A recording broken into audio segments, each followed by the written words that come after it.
રંગમતી નદીની સ્વચ્છતા જાળવી રાખવા ડીએલએસએ સાથે હોમગાર્ડ્સ અને જેએમસીનું સંયુક્ત આહ્વાન।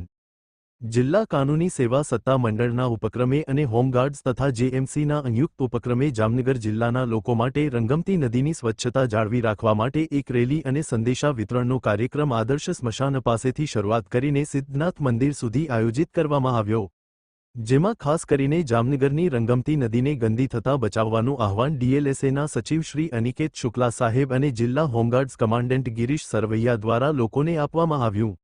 જામનગરની રંગમતી નદી જામનગરની શાન ગણવામાં આવતી હતી। સમયાંતરે આ નદીનું ભાવિ અંધકારમય ના થાય તે માટેનો એક પ્રયત્ન જિલ્લા કાનૂની સેવા સત્તા મંડળ દ્વારા કરવામાં આવી રહ્યો છે, જે ભગીરથ કાર્યમાં હોમગાર્ડ્સ સંસ્થા અને જેએમસી પણ સહભાગી થયા છે। આ કાર્યક્રમમાં જિલ્લા કાનૂની સેવા સત્તા મંડળના સચિવ શ્રી અનિકેત શુક્લા સાહેબ તથા જિલ્લા હોમગાર્ડ્સ કમાન્ડન્ટ ગિરીશ સરવૈયા, જેએમસીના સફાઈ વોરિયર્સના અધિકારીઓ સાથે ડીએલએસએના વોલન્ટિયર્સ, એડવોકેટ મિત્રો, જેએમસીના કર્મચારીઓ તથા હોમગાર્ડ્સના ભાઈઓ અને ઓફિસરો જોડાયા હતા।